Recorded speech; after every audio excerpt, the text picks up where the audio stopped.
Welcome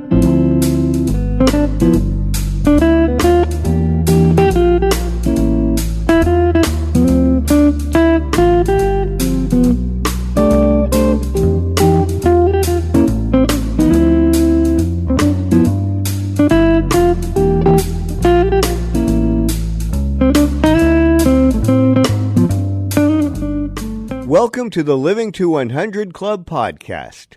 Here's our host, Dr. Joseph Cassiani. Greetings to everyone joining us today on our podcast. You're listening to one of our successful aging episodes this month on the Living to 100 Club program, and I'm your host, Joe Cassiani. Each week, our conversations educate and inspire, helping you get the best out of all the years we're given, regardless of what obstacles come our way.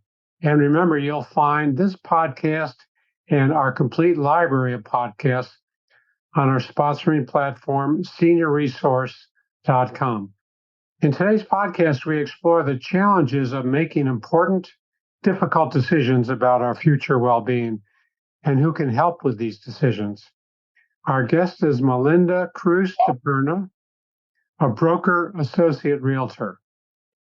We first explore major life-threatening decisions that our guest faced years ago. These included physical, interpersonal, and professional matters that were close to derailing her career. What were the stumbling blocks, and what was her recovery like? We then put the spotlight on helping seniors assess their own roadblocks. These roadblocks may pertain to decisions about living independently, deciding who to rely on for help, and how to evaluate the risks ahead. Be sure to tune into this conversation as we take a hard look at life's tough decisions. First, a little background. Melinda came to real estate in San Diego, California after many successful and interesting stops along the way. Melinda started as a chemist and had a successful career in technical marketing and Fortune 100 firms before choosing to stay home and raise her daughters. She eventually found her way into real estate as an investor in long and short-term rentals. She founded and ran a successful vacation rental brokerage in North Coastal San Diego and Palm Desert, California. Melinda then entered the real estate business, selling residential real estate, and found her next love with the help of Keller Williams Realty.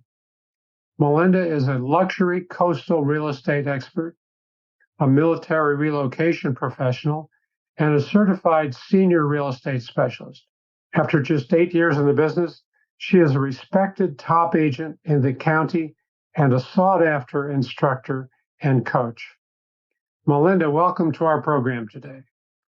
Joe, thanks for having me. I appreciate it. Yeah, you're very welcome.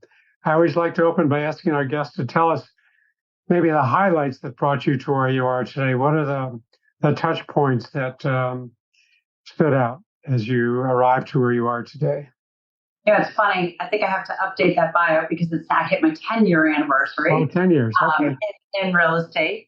So, it's funny. The journey is not linear, is it? I don't know about our listeners, but I think one of the things that I want people to remember, and I think it's true with our health journeys too, is it's not linear. Who thought that a girl who made a decision at age 16 to study chemistry would end up selling real estate in Southern California? I'm also from a small town in New Hampshire, so I never even dreamed of the life that I've had. So I think if you look at highlights, I'm clearly having a family, and I wasn't one of those people that knew that's what I wanted until I had it. And then, so having the girls, and I think probably the day or days that I traveled first west of the Mississippi, and then in the South, and then internationally, I think travel changed everything for me. So if there's turning points in my life, that would be it. And then there's been this whole transformation really since turning 50, which is why I'm here. And I am almost on the eve of my 60th birthday. So I'll turn 60 with the turn of the year in the beginning of next year. That's a good round number. Mm-hmm. Yeah, it is not a straight, flat, linear process, is it? The trajectory is always up and down and turns right and left and a lot of unexpected surprises that come along. So Tell us about the challenges. When you and I spoke earlier, you mentioned there are a lot of challenges, personal challenges. How did you face them and how did you overcome them in your past? It's funny. I don't think I had the consciousness of personal challenges. I come from a nice, normal, lower middle class background. I went to college. I went to graduate school on company dollar. I've lived a safe, reasonable life. And yet I woke up at almost 50 years old. Actually, it would have been, almost 50 years old. And I needed to now change my life, go back to work, make six figures again. And I was more than 100 pounds overweight.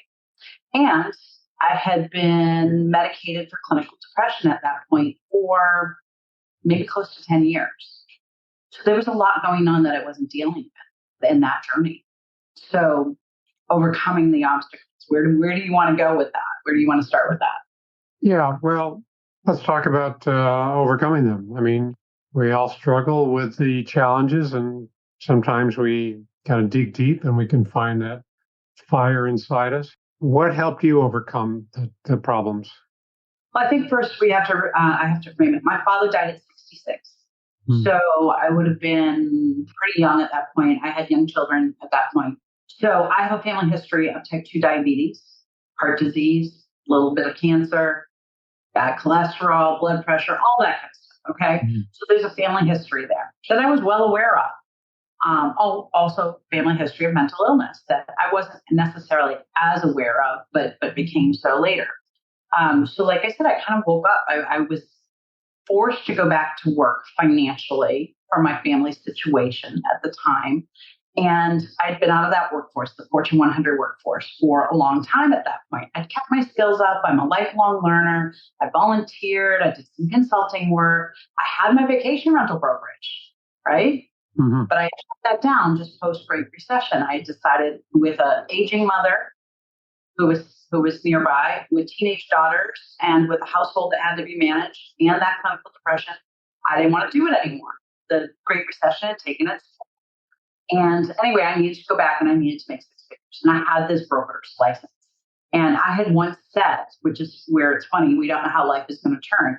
I once said, I will never, ever sell real estate. Okay. I basically gave away my vacation rental brokerage to other agents who then sold all of those homes at some point. I had never wanted to sell again. I was in chemical sales in my early 20s, and that's where I started gaining the weight. I used food as a coping mechanism for all the harassment and different things in that industry that I went through. And, that's where I started putting on that buffer. So anyway, here I am. I joined a company, Keller Williams. It's the largest real estate brokerage in the world. Independently, it's privately owned. It's not traded. So I joined Keller Williams under a little bit of duress, and little did I know this was probably going to save my life. I don't know that I would have any opportunity to live to 100. Never mind live at this quality of a life. Never mind even 70. Who knows? Had I continued on that path. And we talk about what resources. I found myself surrounded by new people who valued me, new people who had a positive mindset, who had positive self-talk, positive external talk. And I started to believe in that again. And I started to, and I had already started looking at alternatives. I had sleep issues, all the things compound, Joe. Like one thing after another compounds. So you don't even know what the root cause is anymore. And you wake up and you don't feel good every single day. And you don't know why you don't feel good. And then you take an antidepressant to feel better about that. And then you take a sleeping pill to fall asleep. And then you need something else for the next thing. And the next thing you know, you're numb, right? So I stopped being numb. And there's visualization in a course that took place. This is probably the changing point if I go back. There was a course called BOLD. It was an 8-week conditioning course put on by the coaching mechanism of our company. Say the course name again. BOLD. BOLD. It's within Keller Williams, put on by MAPS Coaching. It's very intensive. It's mindset and it's real estate. It's habits, but it started with mindset. It was very intense. And the instructor walked us through a visualization. Now, mind you, I'm almost 50 years old or about there, and probably in my late 40s. And I've never done visualizations before. And I've never imagined my life past about maybe 55 or 60. My ex-husband's and my plan was always, he's older than me. When he retired, I'd probably be about 55 or 60, and then we'd do this. So I had a vision of what we'd be doing in our 50s and maybe even our early 60s. But they told us to visualize ourselves 30 years in the future. So at 50 years old, I'm visualizing myself as an 80-year-old woman. The 80-year-old woman's walking down the mountain, and the 50-year-old woman is walking down. And this is an epiphany for me because I've never seen that old lady in my mind.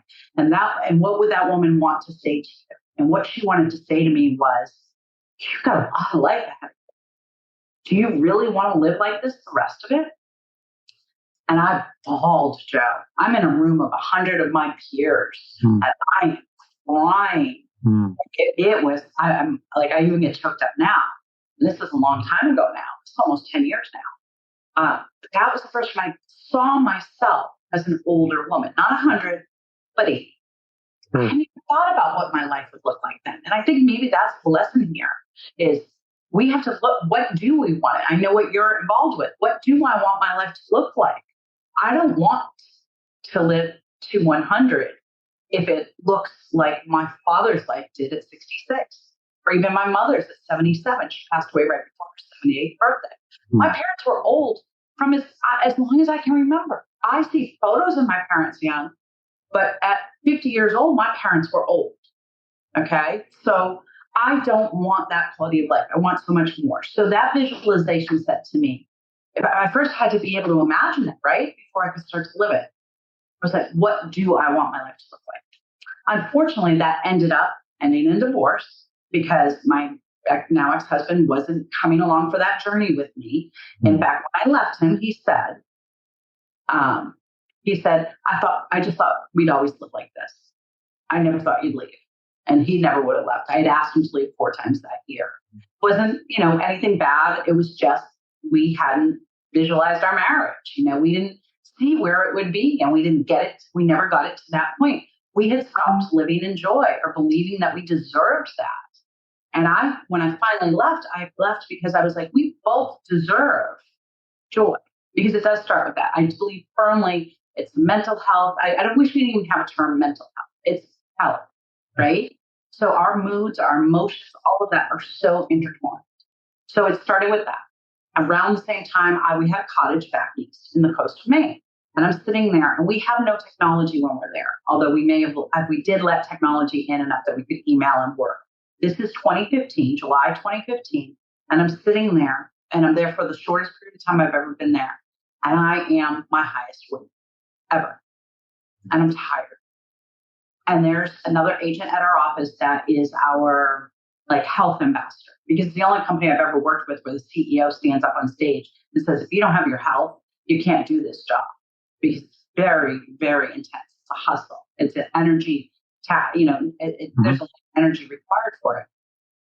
So we had a health ambassador, and he was also a personal trainer. And while I was sitting there feeling fat, and I don't mean fat in this judgmental way, it's in an unhealthy way, I thought, I have got to make a change. I'm still married at this point. I've got to make a change. And so I email him right then in the moment. The 3, who is that? Mel Robbins, the 5-second rule or the 3-second rule. She says, don't wait or you'll talk yourself out of something. I emailed him in that moment and I said, I arrived back in San Diego on XYZ date. Can we please set an appointment? I've got to do something about this. And so he coached me through. I went through keto diet, training, personal training, all of that. And I was going to the chiropractor, so now I was sleeping and I was off of the Ambien. I don't think I was off the antidepressants yet. Insisted that I get my hormones checked as a middle-aged woman. He said, I won't work with you till you get hormones checked. And I had, and that was all okay at the time. And I lost about 40 pounds doing that. I kept that 40 pounds off and I felt great. Yeah. So a couple of big experiences, meaningful experiences, the visualization episode where you could foresee what you could be like and what you would hear from your 80-year-old self as she's coming down and you're going up. So that's a very provocative experience. I've done those with groups. So, and then the coaching, and of course, you mentioned a lot of the negative thinking and the negative self-talk, and I think that's really important to take a look at, observe, and see what we're doing to ourselves and how we were kind of limiting our performance just because of this negativity. Can you share just a few of those negative thoughts? What was Well, going on? I think, yes, absolutely. And I think it's important to remember that, all the talk about you are the five people that you surround yourself with, whether that's financial or mental or growth, business. So I had changed my surroundings to some extent. So I now had other people that I saw the self-talk. I'd have thoughts like, this is a business thought. I remember vividly walking out of the office one day and we had our receptionist who was at the desk and I was headed to a networking meeting. I had built my rental business on networking and now I was going to do this with real estate. And it must have been 4 o'clock in the afternoon and I needed to drive from Del Mar to Oceanside. And I looked at him and I said, gosh, I don't want to go to this. I hate these things. I'm a social introvert, all that kind of stuff. And you met me at a networking thing, right? Hmm. And he said, this is a 20-something-year-old kid, but who had better mental imagery than I did. Stop. If you're going to go with that attitude, don't go. Yeah. Just don't do it. I'm like, why? What are you talking about? He says, because what are you going to attract with that attitude? You're going to get exactly what you expect, social anxiety and poor quality interactions. He said, if you go, you have to go with a positive mental attitude. And from that moment forward, I changed the way I looked at that. Mm-hmm. Changed the way I looked at things. So it's that discipline, it's that talk. I still struggle with it today. My 15-year-old insecure girl actually came out in a telephone conversation this morning with someone.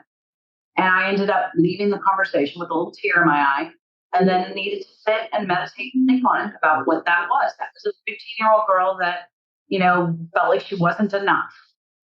It would be the dodgeball conversation if you're thinking about guys or younger kids. The last kid picked for dodgeball. And instead, having to have the conversation with myself, even today, that I'm enough and that I'm worthy and that I don't have to fit in. I can just be me.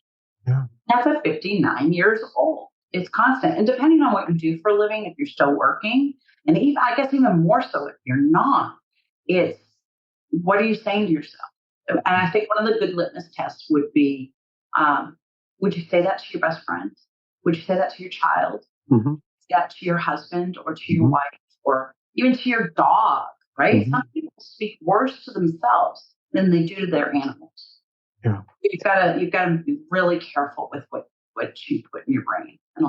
Yeah, of course. And it's so easy to fall into that. And we have to, like I said, observe it and monitor it because that's the only way to change it and look at a different, reframing or, giving ourselves a different perception of that event, like going off to that event instead of with a negative mindset, because that would only pull out the bad things there. You go with a positive mindset and you pull out the good things there, right? I mean, what we're looking for, we're going to find. If we're looking for what's wrong, we'll find that. If we're looking for what's right, we'll find that too. Yeah. So if we take that to our bodies, okay, I can sit. This morning, I just did stairs down at the cliffs of the beach. I ran is a euphemism for what I do, but sets of stairs. I could focus on, I broke a toe a week ago that my toe's kind of sore, or that I had a blister from dancing at a wedding that weekend, or that I forgot my sunglasses, or I forgot a jacket because it's cold, right? Or I could choose to focus on why I went there. And I went there because I needed a mental reset after that little episode this morning, the truth. And I knew I needed to be grounded. And I knew that physical activity would get me that energy boost that I needed and a pattern interrupt from the negativity. So instead, I went there and it's overcast and the surf was huge. And this big smile lit up on my face because I know myself well enough to know what I need.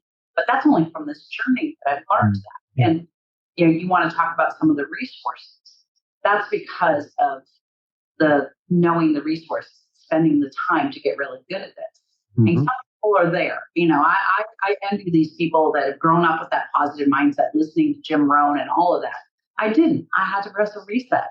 And you asked, I'm jumping ahead, but one of the big takeaways I want for your audience is that you can press reset over and over and over.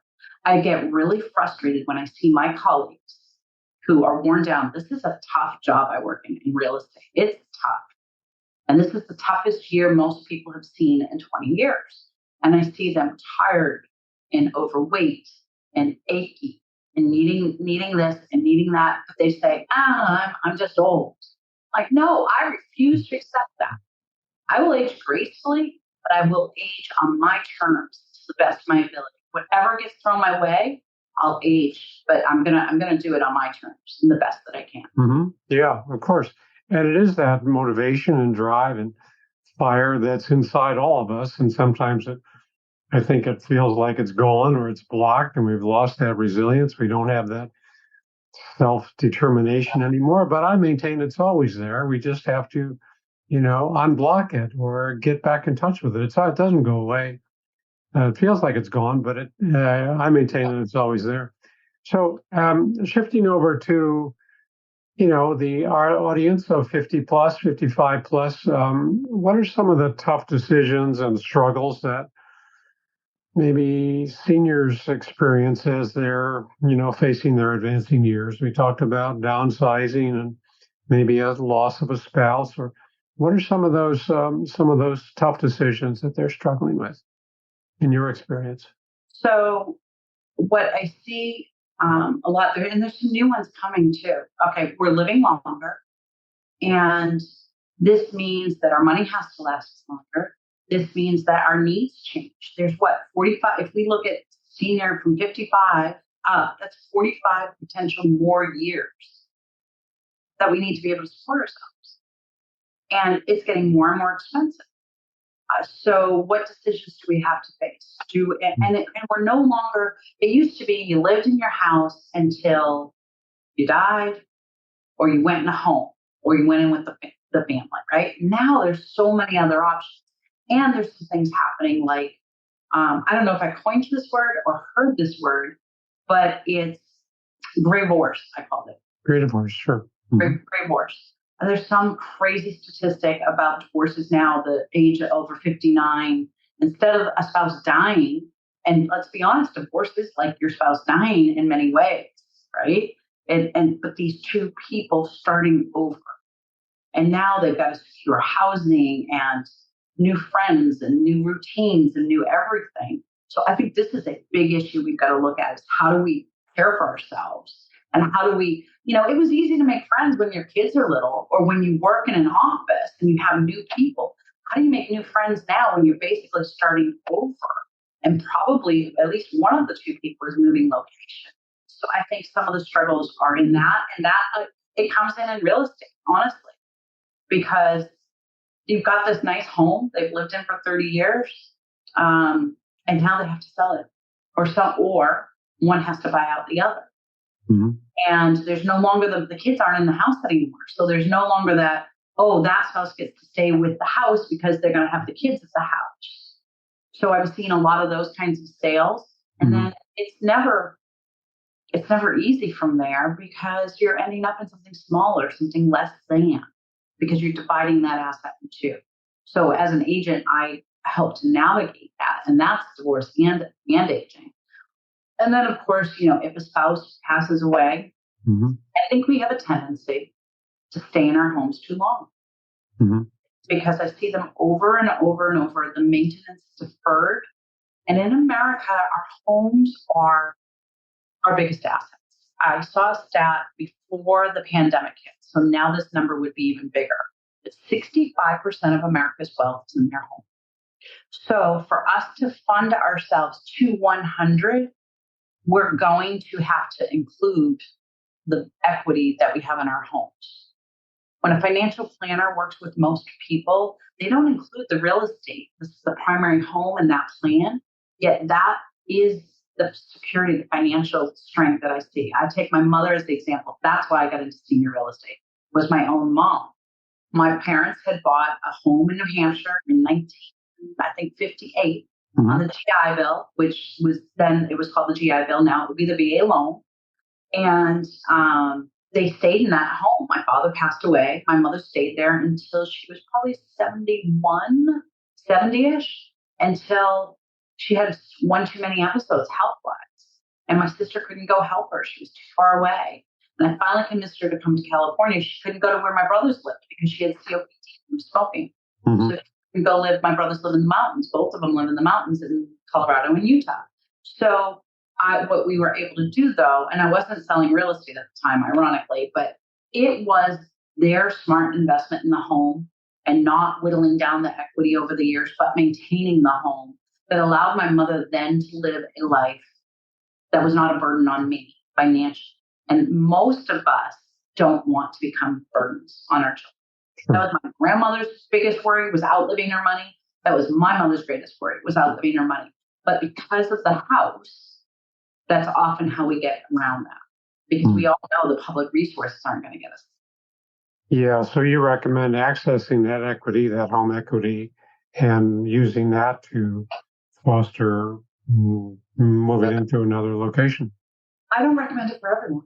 Yeah. I recommend that you work with somebody that understands the different options. There's reverse mortgages available. There's reverse mortgage for downside or for a purchase. There's downsizing. There's age in place. We know from our networking group, we know people who help you put up the right guardrails and get rid of the tripping hazards. There's options now. There's amazing options now in Southern California and California in general to build accessory units or granny flats on your kids' properties or vice versa. Build them on your property, move into it, and then the kids can live in the big house. So there's some amazing opportunities, but you need somebody that understands those, which is when we talk about the resource of my profession as opposed to just my personal passion on how to do it. But it was seeing my mom and being so grateful for the money because there wasn't enough in their 401k to give her a good quality of life that wasn't depending on me until the end. And ironically, when she moved out to Southern California, the joke my ex-husband used to tease her and say, Georgia, I thought you told us you only had 2 years left because her health was really bad when she moved. And the blessing in that is with an alpha daughter like me, we were able to get her medications and get everything cleared up. And plus now she had, and I think this was another point I wanted to make, now she had something to live for. She had more purpose. She wasn't lonely. Isolation is the death of all of us. I don't care if you're 30 or 20 or if you're 98. Isolation is an issue for us. We've got to be really careful not to do that. Yeah, I think you've outlined a number of really good options that someone has, whether they're still married or maybe widowed or divorced and separated. A lot of options. And it doesn't always mean selling. It can mean staying in your own home or the ADUs, as you mentioned. What happens when we're feeling stuck? We don't know where to turn. Who do we go to? Who can someone go to if they're looking for some answers, some solutions? You mean specifically around living as yeah. Somebody in our group, I think, calls themselves a professional unstucker. And you'd be surprised. Okay, the biggest issues. I just did a business planning clinic yesterday on senior segment of our business. The biggest issue preventing most of us from moving to whatever's appropriate is our stuff. And it's not really our stuff. It's what our stuff represents.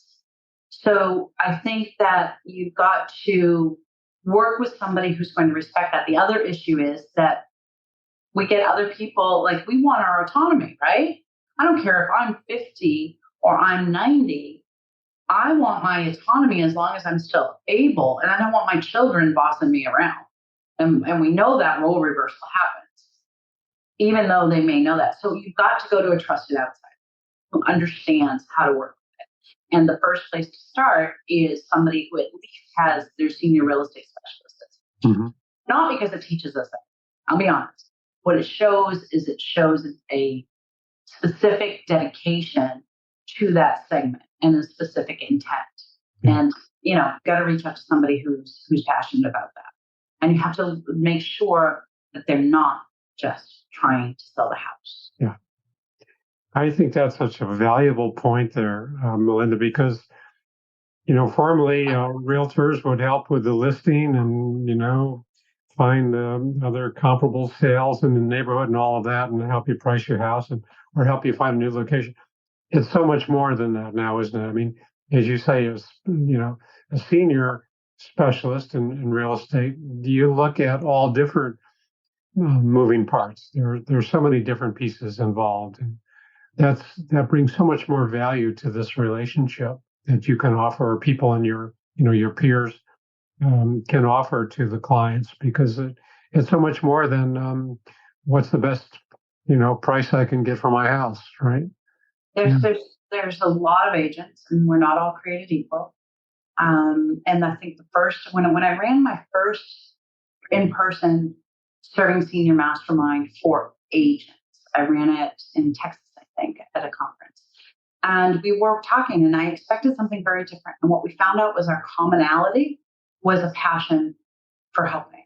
We had all had some personal story of whether it was elder abuse or financial success or saving tax dollars or whatever it was. You've got to, and you'll feel that passion when that person walks in the door.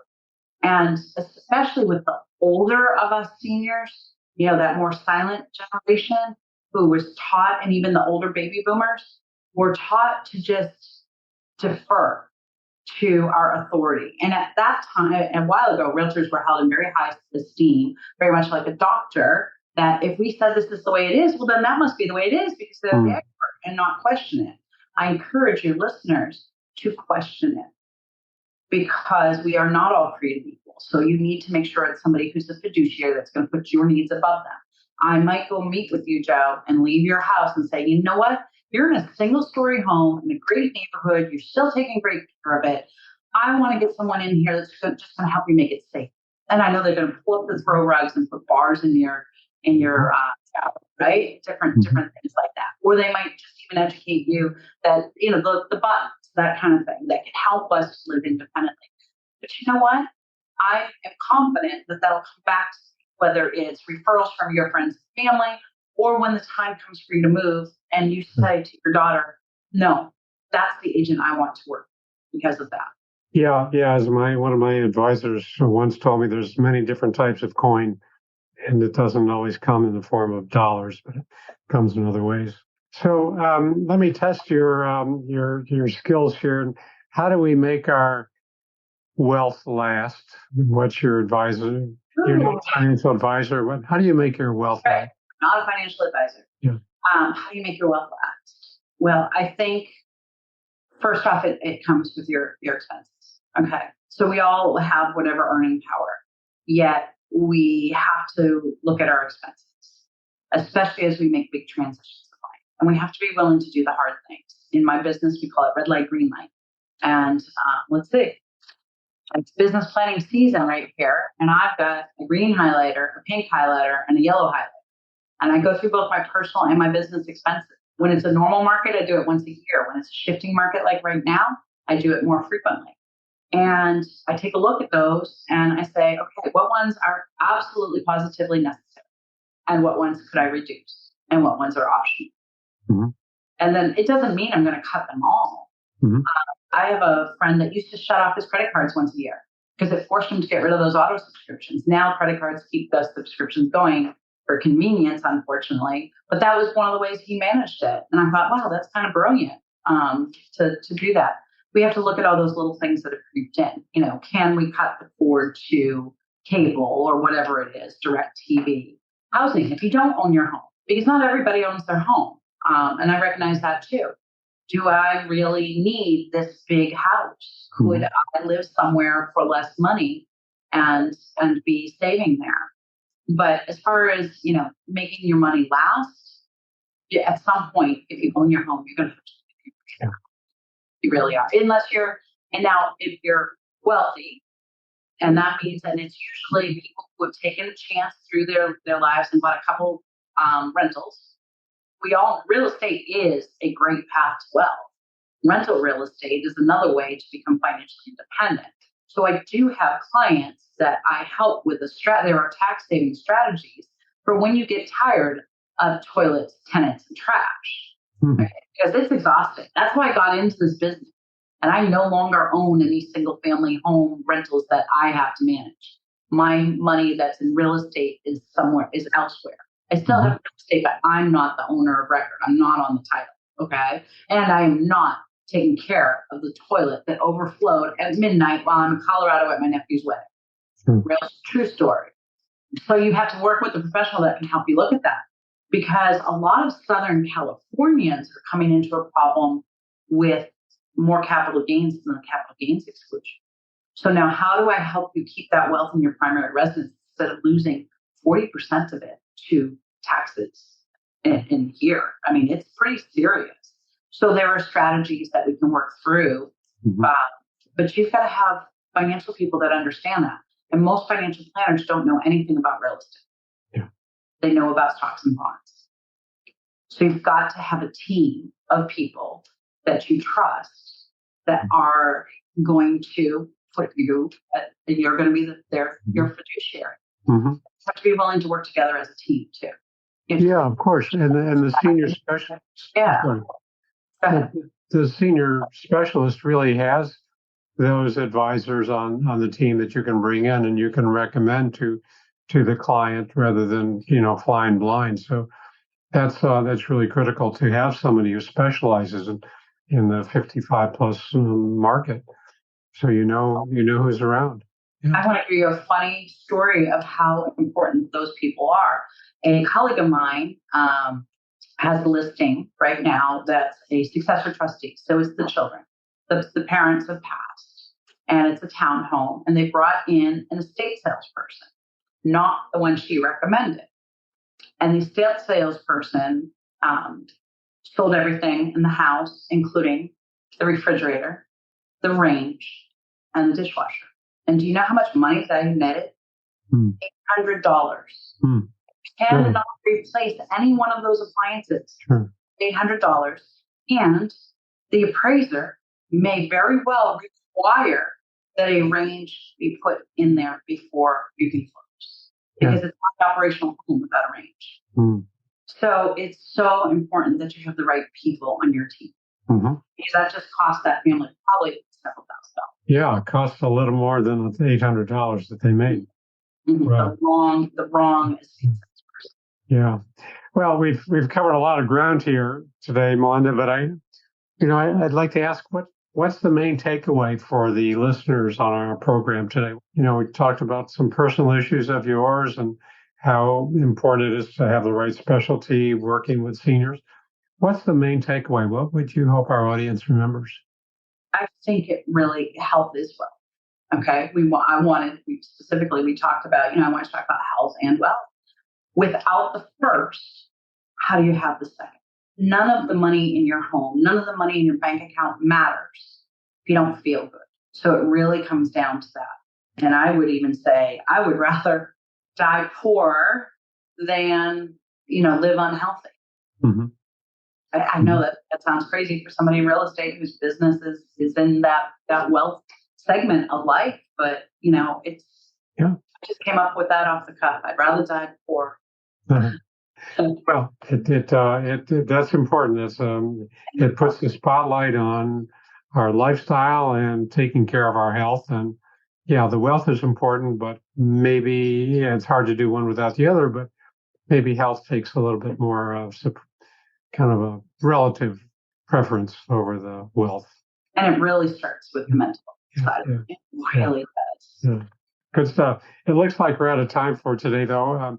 Before I wrap up, I just want to remind my listeners to visit my website, livingto100.club, sign up for my email list, and download a free copy of my 9 tips to make living longer enjoyable. You'll also see an option to contact me with your questions and comments. I welcome your feedback. Melinda, thanks so much for being a guest on our show today. For those who might want to contact you, how can they do that? Best is my phone is 858-848-7555. Okay. A website or any? Yeah, it's Melinda .fredsaidgroup.com. So I'm sure you'll have that in your follow-up links. Okay, it's a little bit tricky. So it's easy to find. Punch my name in on the internet. I'm all over the place. Yeah. Okay. Melinda @fredsaidgroup.com. Yes, sir. Okay. Well, thanks very much. I appreciate your time and your insights and your sharing your experiences. And thanks to all of our listeners for tuning in. Hope to see you next time.